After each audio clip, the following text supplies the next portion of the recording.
সংক্ষিপ্ত টাইপ।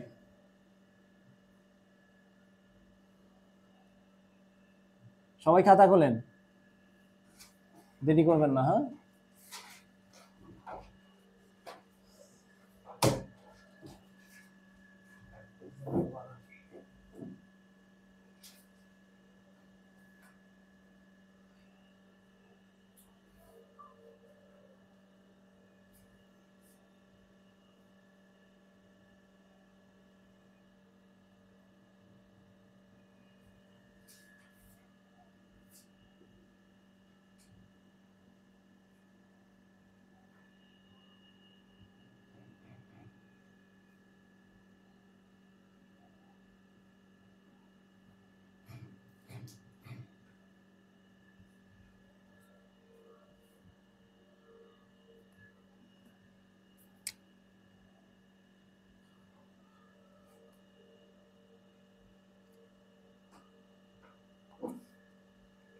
তো দেখেন বলতেছে যে ax² plus bx plus c equal to 0।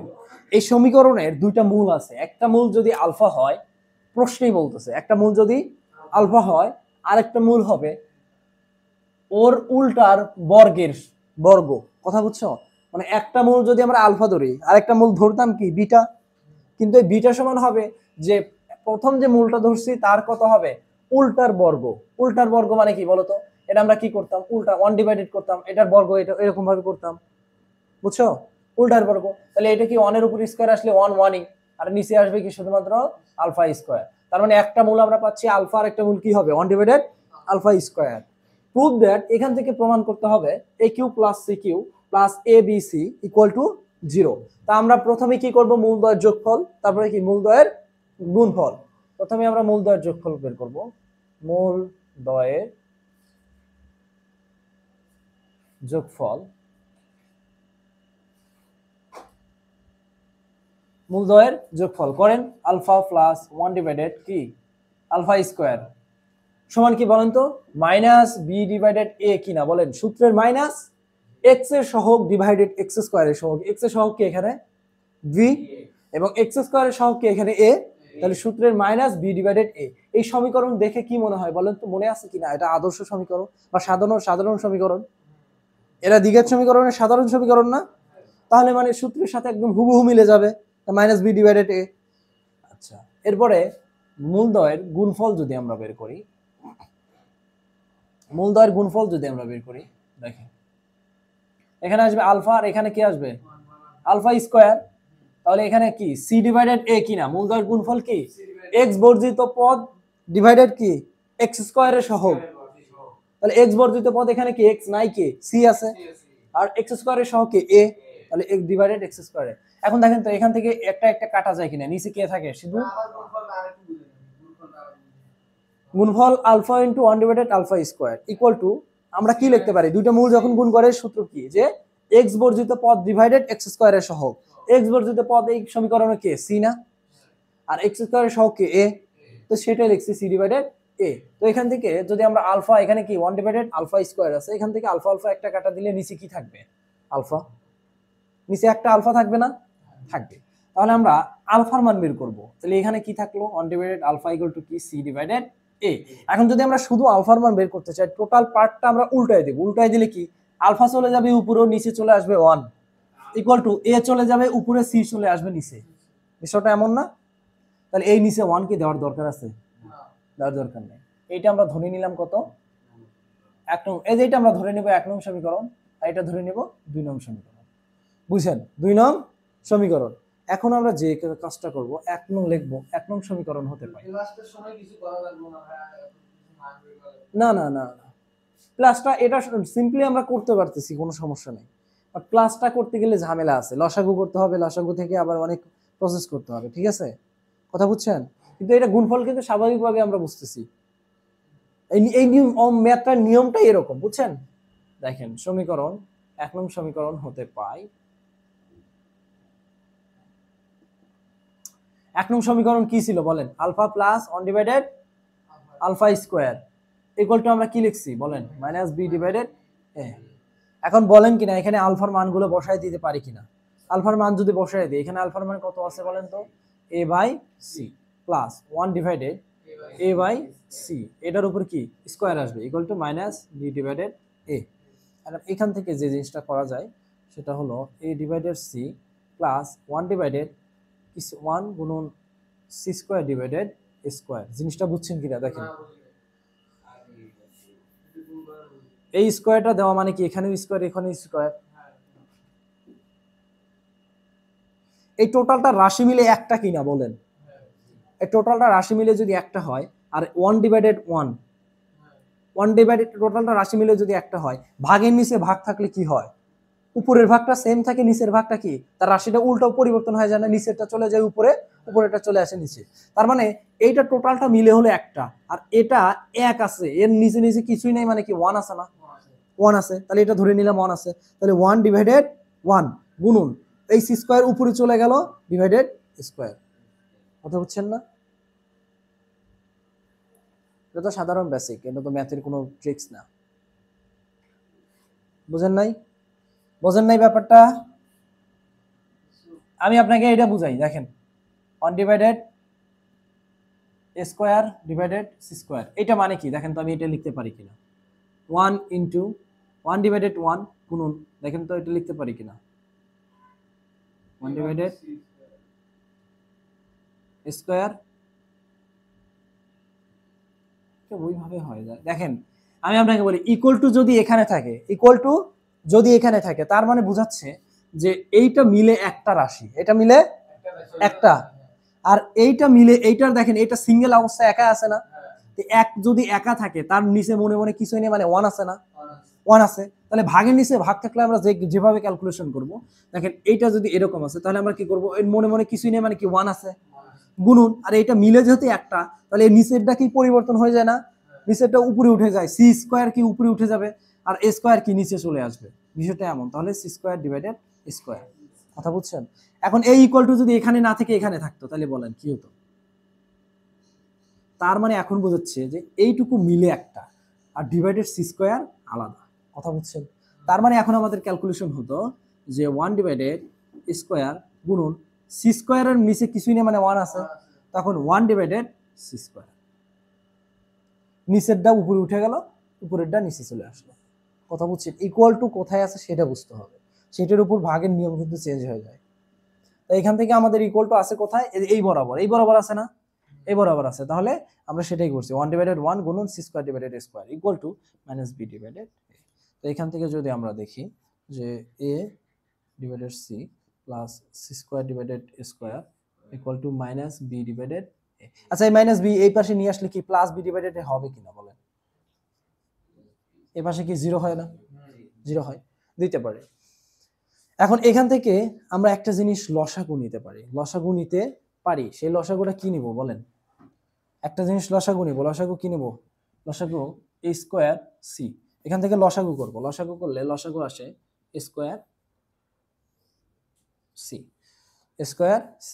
আচ্ছা এই a এখান থেকে বলেন তো কে বাদ যাবে, c বাদ যাবে, থাকবে কি a স্কয়ার, a স্কয়ার গিয়ে এর সাথে গুণন হলে কি a two the power q হবে না, প্লাস দেখেন এই এখান থেকে বাদ যাবে কি a স্কয়ার, থাকবে কি c, c টু দি পাওয়ার কি হয়ে যাবে, স্কয়ারের সাথে গুণন হলে c two the power q, plus এখান থেকে একটা a বাদ যাবে, এখানে থাকবে কি একটা a আর c থাকবে, তাহলে একটা a c যদি এর সাথে গুণন হয় তাহলে a b c হচ্ছে কিনা বলেন?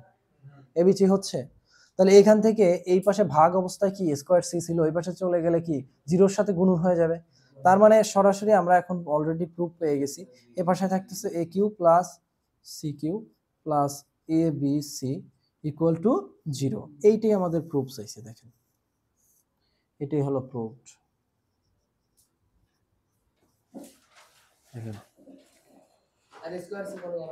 কোন কোন স্কয়ার সি, এই পাশে ভাগ ছিল ওই পাশে কি জিরোর সাথে গুণন হয়ে গেল, জিরোর সাথে গুণন হলে কিন্তু 0 হইতো নাকি?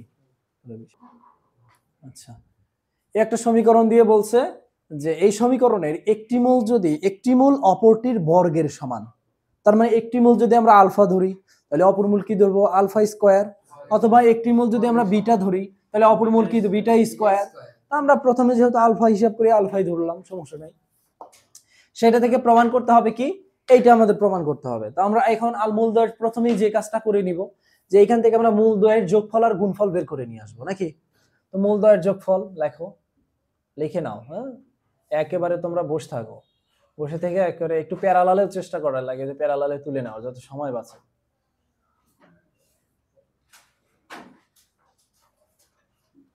আলফা প্লাস আলফা স্কোয়ার সমান হবে এখানে মাইনাস পি ডিভাইডেড 1 বা মাইনাস পি। এটা 1 নং সমীকরণ ধরতে পারি। মূলদ্বয়ের গুণফল তোমরা যদি কইতো উল্টা তাইলে 1 ভাগ আলফা স্কয়ার হইতো না। হ্যাঁ, যদি বলতো উল্টোর বর্গ, যেমন এর আগেরটা করাইলাম, উল্টোর বর্গ বলে নাই, তার মানে এটা আমরা 1 ডিভাইডেড উল্টো করছি, তারপর আবার বর্গ করে দিছি, বুঝতে পারছো, স্কয়ার হয়ে গেছে। মূলদ্বয়ের গুণফল আলফা ইনটু আলফা স্কয়ার হবে কি সি ডিভাইডেড এ, তাহলে কিউ ডিভাইডেড এ মান 1, তাহলে এখানে আসতেছে alpha to the power Q মান আসতেছে কত, এখানে আসতেছে কিউ, তারপরে alpha to the power Q সমান আসতেছে কিউ। এটা হলো 2 নং সমীকরণ। 2 নং সমীকরণ।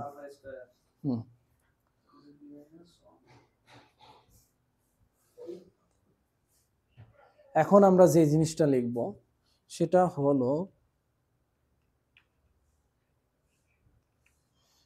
হলো দেখেন 1 নং সমীকরণকে ঘন করে ভাই লেখেন 1 নং সমীকরণকে ঘন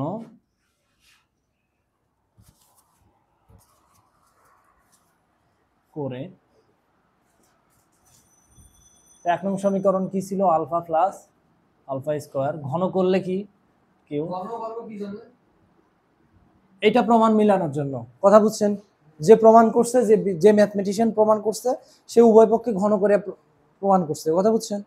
এন্ড যদি এটা যদি বিশ্লেষণ করতে যান তাহলে অনেক অ্যানালাইসিস করা লাগবে, অনেক অ্যানালাইসিস করতে হবে।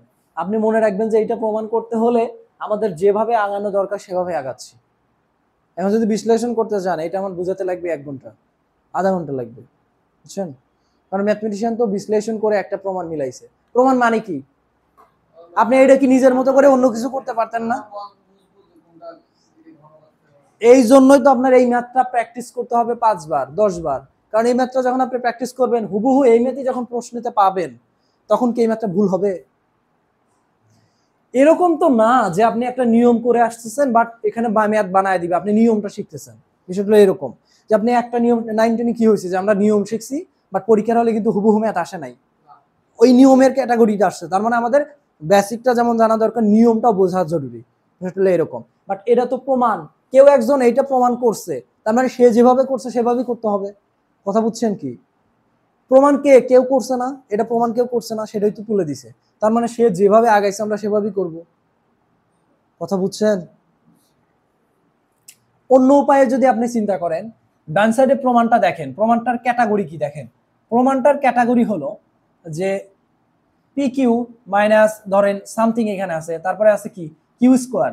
তার মানে এখানে আমরা বুঝতেছি যে এখানে একটা ফর্মুলার সাথে মিলে যায়। দেখেন a plus B whole cube সমান আমরা যেটা বলতে পারি a cube plus b cube plus 3 a b a plus b, a plus b. দেখেন তো এটা কি আসে, a cube plus b cube, অথবা এটা পরে আচ্ছা b cube plus 3 a square b plus 3 a b square. দেখেন তো এখানে কি একটু এখানে তো আমরা এ বি সূত্র লিখলাম, বাট এইটা কিন্তু দেখেন আমরা যদি পি কে ইয়া ধরি, কি বলে আপনি এ ধরেন, এটাকে যদি বি ধরেন, কিছুটা একটু মিল পাওয়া যায় কিনা বলেন। এখন আমরা এইটা ওইভাবে করব, দেখেন ঘন করি, ঘন করলে যেটা আসবে, এটা ঘন করেন এ প্লাস বি হোল কিউব সূত্রে বসান, এই কথা বলেন না, এ প্লাস বি হোল কিউব সূত্রে বসান। আপনি যে কোশ্চেন করতেছেন সেটা কোশ্চেনের অ্যান্সার আসলে ওইভাবে দেওয়া সম্ভব না, কথা বুঝছেন। কেন করতেছি এটা, আমি আপনাকে বিষয় জিজ্ঞেস করলাম যে আপনার নাম কি, আর আপনি বললেন যে আমার নাম হাবিব, আমি বললাম কেন, বিষয়টা হলো এরকম, কোশ্চেনটা হচ্ছে এরকম, কথা বুঝছেন। তো কারণ একজন প্রমাণ করছে, সে একটা নিয়ম অনুযায়ী ম্যাথ করে এটা প্রমাণ করছে, আমরা জাস্ট সেটাই করছি। তার মানে আমরা চাইলে অন্য কিছু করতে পারতাম, আমরা চাইলে কি এখানে বর্গ করতে পারতাম কিনা বলেন, পারতাম, বাট করলে অন্যটা আসবে, এটা মিলবে না। কথা বুঝছেন? অন্য অ্যান্সার আসবে, সেটা যে ভুল হবে আমি সেটা বলতেছি না, বাট এইটা প্রমাণটা মিলবে না, আপনি অন্য একটা প্রমাণ করে ফেলবেন। বিষয়টা হলো এরকম। দেখেন ঘন করলে তাহলে এটা a plus B whole Q সূত্র বসান। হ্যাঁ, সূত্র বসালে কি হবে বলেন? Alpha to the power Q plus B, এখানে বি কি স্কোয়ার আর তার উপর কিউ প্লাস দেখেন 3, এখানে আসবে কি মূল সূত্র, কিন্তু আমরা এইটা পড়ে আসছি, মনে আছে কিনা বলেন? মূল সূত্র আমরা পড়ে আসছিলাম a cube plus 3 square b plus 3ab square plus b cube, এই সূত্রটা আমরা পড়ে আসছিলাম। আর সেইটা যে শর্ট করে এটা লেখা যায়, এটা বুঝছেন কিনা বলেন? শর্ট করে এটা লেখা যায় না? এখান থেকে 3 কমন নেওয়া যায়, 3ab কমন নেওয়া যায় কিনা বলেন? এখান থেকে 3ab কমন নেওয়া যায় এবং বি কিউটা আগে লেখা যায়, দেখেন বি কিউ আগে লিখছি, প্লাস 3ab কমন নিলে এইটা কি ভিতরে a প্লাস বি এভাবে লেখা যায়, কারণ এটা যখন আবার গুণন করব তখন এই রাশি দুইটাই আসবে। এই 3ab যখন এটার সাথে গুণন করব তখন এই রাশি দুইটাই আসবে। কথা বুঝছেন? তাহলে আমরা এটা লিখি 3 ইন্টু আলফা স্কোয়ার, ভিতরে থাকবে কি বলেন? আলফা প্লাস কত? Alpha square. এটা বুঝছেন কিনা বলেন? সূত্রটা খেলাইছেন না? হ্যাঁ, সূত্রটা বানাইছি। এই পাশে কি থাকবে বলেন? এই পাশে কি? এই পাশে কি? উপরে পাওয়ার কত? কিউ না? উপরে যদি পাওয়ার বিজোড় সংখ্যক হয়, ভিতরে মাইনাসে কোনো পরিবর্তন হবে? তার মানে কি এটা কি হবে বলেন? কিউ হবে। আচ্ছা বলেন তো, মাইনাস পি এটা যদি স্কোয়ার থাকতো, এটা পজিটিভ হয় কিভাবে? স্কোয়ার মানে কি? স্কোয়ার মানে ওই জিনিস, একই জিনিস দুইটা না? তার মানে কি মাইনাস গুণন মাইনাস, তারপরে আছে কি বলেন? পি গুণন পি, তার মানে মাইনাস মাইনাসে হয়ে যায় কত? প্লাস, আর পি গুণন স্কোয়ার। বিষয়টা এরকম তো হয় নাকি? তো এরকম যদি হয় যে গুণন গুণন গুণন আবার পি গুণন পি গুণন পি, তাহলে এটা কি আসবে বলেন তো? এই টোটালটার উপর কিউ ছিল না, সেটার পরিবর্তে আমরা প্রত্যেকটা 3টা করে লিখছি। হ্যাঁ, তাহলে মাইনাস মাইনাসে প্লাস, মাইনাস মাইনাসে প্লাস, আবার প্লাস মাইনাসে মাইনাসই আসবে, আর p to the power q. বিষয় হলে এটা এরকম ভাবে আসে। হ্যাঁ, তো দেখেন এখানে এইটার মান জানা আছে কিনা বলেন? কত? কিউ প্লাস, এখানে সেম ভাবে এখানেও লেখা যায়, এখানে এটা আমরা কি করতে পারি বলেন? আলফা স্কোয়ার, এটা যদি আমরা কিউ দেই, এটা সমান কি আলফা টু দি পাওয়ার 6 লেখা যায় কিনা? লেখা যায়। তারপরে এইটা আমরা আবার এইভাবে লিখতে পারি কিনা দেখেন তো, alpha to the power Q into square, এটা লেখা যায় কিনা? তাহলে এইটা সমান আমরা কি লিখতে পারি? Alpha to the power Q square plus 3, এই আলফা আর আলফা স্কোয়ার হয়ে যাবে কি alpha to the power Q না? আর ভিতরে কি আলফা প্লাস আলফা স্কোয়ার, এরকম ইকুয়াল টু কি minus P to the power Q. তো লেখেন পি প্লাস, এটা যদি Q, alpha to the power Q এর মান কত? স্কোয়ার হয়ে গেল নাকি? এটার মান কত? কিউ, আর এর উপর স্কোয়ার আছে, স্কোয়ার এসে বসে গেল, plus 3 into alpha to the power Q এর মান কত? Q, alpha to the power Q এর মান কত? কিউ, প্লাস দেখেন plus alpha plus alpha square এর মান কত বলেন তো? মাইনাস পি নাকি? ইকুয়াল টু কত? Minus P to the power Q. এখন তো বিষয়টা দেখেন কি হয়। এখন দেখেন তো, Q plus Q square minus 3 P Q plus P Q equal to 0, এটা বসানো যায় কিনা বলেন? এটা না বসানো যায় কিনা? এই পাশে মাইনাস পি কিউ, এই পাশে নিয়ে চলে আসছি প্লাস পি কিউ। আচ্ছা, এরপরে দেখেন আমরা ওই অনুযায়ী সাজাবো, পি কিউ আগে দিব, মাইনাস দেখেন কথা বলেন না, মাইনাস 3পি q plus Q square equal to 0। দেখেন এটা লিখতে পারি কিনা? সেম জাস্ট সাজাইছি ওই প্রমাণের মতো করে। এইখান থেকে এটা বুঝেন নাই? এখানে কি কিউ ছিল, কিউ স্কোয়ার ছিল, কিউ স্কোয়ার, এই যে মাইনাস পির সাথে গুণন হয়ে গেলে কি হবে বলেন তো? এই প্লাস মাইনাসে মাইনাস হয়ে যাবে না, minus 3 into P into Q, একটু সাজায় লিখছি, সমস্যা আছে নাই। আর এই পাশে minus P to the power Q, এই পাশে চলে আসলে কি প্লাস হয়ে গেল, ইকুয়াল টু কত হয়ে গেল ওই পাশে 0, 0। এখন দেখেন আমরা একটু প্রমাণের মতো করে সাজায় লিখবো, প্রমাণের মতো করে সাজায় লিখবো, দেখেন লিখতে পারি কিনা। পি কিউ এই পাশে প্লাস ছিল, এই পাশে কি আমরা সামনে নিয়ে আসছি, এ পাশে কি মাইনাস 3 পি কিউ, এটা মাইনাস 3 পি কিউ, প্লাস এখানে পি প্লাস কিউ কোথায় ছিল, এখানে আমরা জাস্ট এখানে লিখছি, আর প্লাস কিউ স্কয়ার ছিল আমরা জাস্ট এখানে লিখছি। কোনো সমস্যা আছে? উল্টাপাল্টা করে লিখলে কোনো সমস্যা নেই, কারণ তাদের চিহ্নের কোনো পরিবর্তন হয় নাই, চিহ্ন তো আমরা সেম রাখছি, লিখতে পারি। এখন এখান থেকে দেখেন তো যদি আমরা এটা করতে পারি কিনা। সুতরাং পি কিউ মাইনাস, এখান থেকে দেখেন তো কিউ কমন যায় কিনা, কিউ কমন যায়, কিউ কমন গেলে দেখেন তো ভিতরে কে থাকবে, 3p মাইনাস 1। দেখেন তো এই 3 গিয়ে কি লিখি, কিউ কিউ কমন নিলাম, তাহলে এখানে কি মাইনাস মাইনাস এই কিউ গিয়ে এটার সাথে গুণন হলে কি মাইনাস 3p কিউ, এবং এখানে কি প্লাস কিউ হওয়ার কথা, এই কিউ কি এই মাইনাস আর এই মাইনাস, এই কিউ এই কি মাইনাস মাইনাসে প্লাস হয়ে যাবে, এই মাইনাস কিউ যখন মাইনাস 1 এর সাথে গুণন হবে তখন কি মাইনাস কি প্লাস কিউ হয়ে যাবে, তার মানে কি আগের রাশি ফেরত আসে। এখানে কি ছিল plus Q square equal to 0।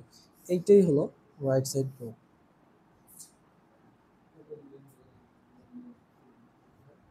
O showed ওই যোগফল গুণফল না হয় একটু বুঝতে আছে। কোন যোগফল গুণফল, এই যোগফল এই দুটো পুরো আলাদা, এই দুটো তুমি এই দুটো বুঝিয়ে দিচ্ছে আর লিখুন তোমাদের যখন করছিলাম তখন মানে এটা আরো বড় হয়েছিল, মনে আছে? এটা তখন তোমার আরো পেছানো, আরো মানে জটিল হয়ে গেছিল, তাই না? এইখানে এসে আরো একটু সহজভাবে পাই।